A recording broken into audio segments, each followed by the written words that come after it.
man, do I have a treat for you. You're about to watch my top 10 classic oh shit movies currently on Netflix. Oh, you don't know what that means? Well, guess what? You better watch this video to find out.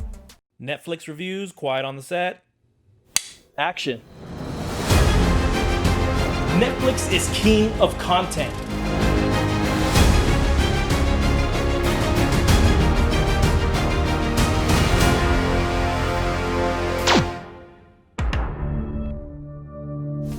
Hey guys, welcome to TRN's Netflix Movies. I'm your host, David Rubalcava.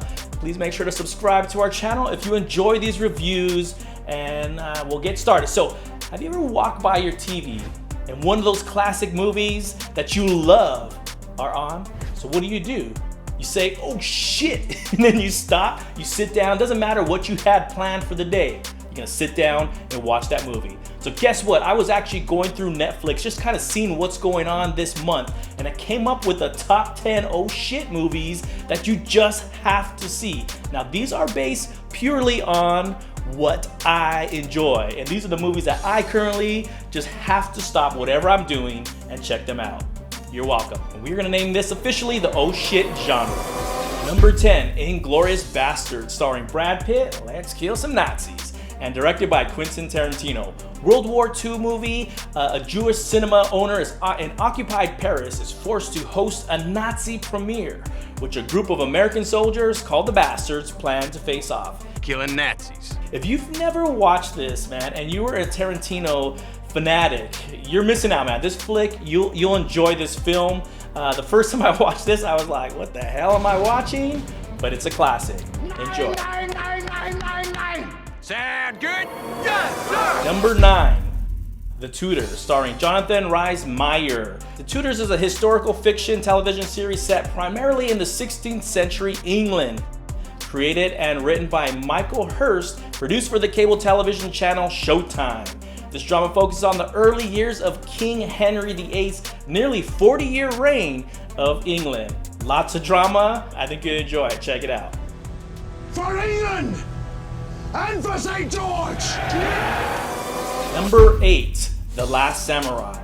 Tom Cruise, American military officer hired by the Emperor of Japan to train the country's first army in the art of modern warfare. Cruise finds himself unexpectedly affected by his encounters with the samurai, which place him at the center of the struggle between two eras and two worlds.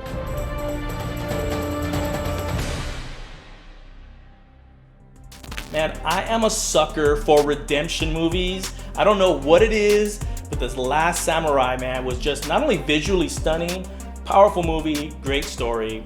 I enjoyed it. Number 7, The Patriot, Mel Gibson and Heath Ledger. This is a period piece where a widowed farmer with a brave but brutal military past decides not to join up when the British arrive in 1776. However, when his son enlists, a former soldier, Gibson, must abandon his newfound pacifist principles in order to rescue his oldest son. My sons were better men. Guys, this is, I love movies like this. It's just breathtaking, great story, cinematically beautiful, and this is actually the first DVD I ever owned. So check it out. Number 6, Naked Gun, starring Leslie Nielsen. Detective Frank Drebin, played by Nielsen, tries to uncover a plan to assassinate Queen Elizabeth II, who is on a state visit of the USA. The main suspect is Vincent Ludwig, a rich businessman who uses a hypnotic device to turn others into murderers. The movie also stars Priscilla Presley as Ludwig's assistant and Drebin's love interest, who knows nothing about the plot. O.J. Simpson is hilarious in this movie. I grew up watching this movie. Its quirky humor still holds up, and I'm gonna miss this one when it finally leaves Netflix. Rest in peace, Leslie Nielsen. You will always be Frank Drebin to me. The Naked Gun, from the files of Police Squad. Number 5, Silence of the Lambs. Hello, Clarice. Jodie Foster stars as Clarice Starling, a top student at the FBI's training academy, and her co-workers wants her to interview Dr. Hannibal Lecter, played by Anthony Hopkins, a brilliant psychiatrist who is a violent psychopath. Not just a psychopath, a violent psychopath, serving life behind bars for various acts of murders and cannibalism. Crawford believes that Lecter may have the insight into a case that Starling, as an attractive woman, might just be the bait to draw him out.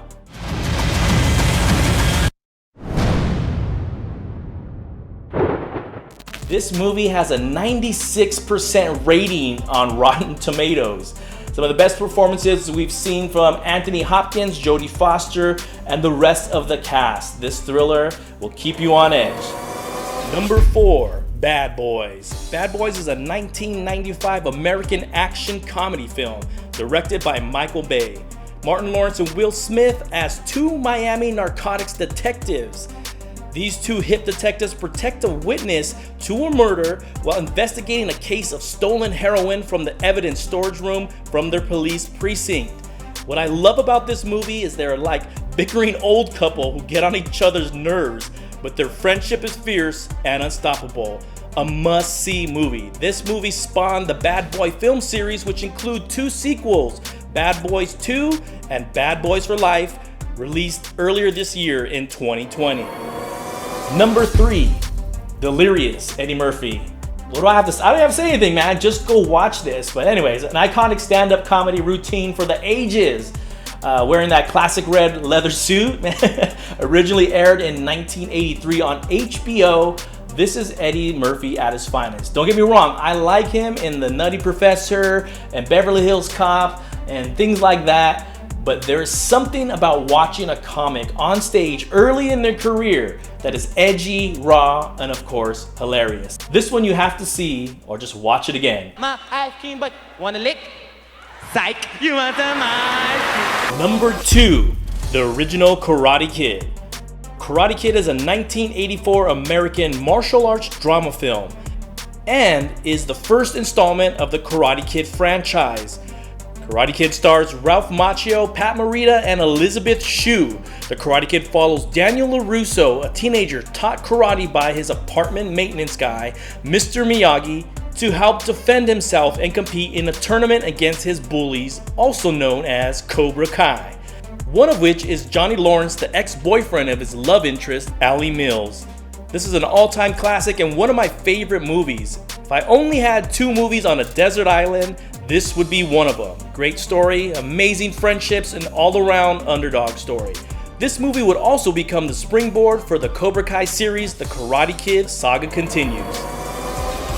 Number 1, Back to the Future, Michael J. Fox and Christopher Lloyd. This is one of the only other movies that I would need if I was stranded on a desert island. This is one of my number 1 all-time movies. Who wouldn't want to travel back in time, let alone bump into their parents and have a crazy scientist for a friend? Come on now. This is a timeless movie of adventure and friendship and stuff of legends. If you've lived under a rock and never seen this movie, what the hell is wrong with you?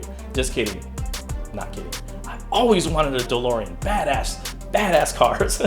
Marty jumps into the DeLorean, and once he hits 88 miles per hour, he travels back in time, where in the 1950 version, Doc Brown must help him find his way back to the future.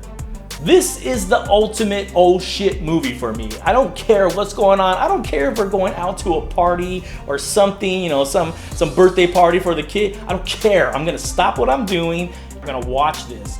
And it's just the all-time classic fun movie, and I hope you enjoy that one. Well, there it is, the top 10 classic movies currently on Netflix in the oh shit genre.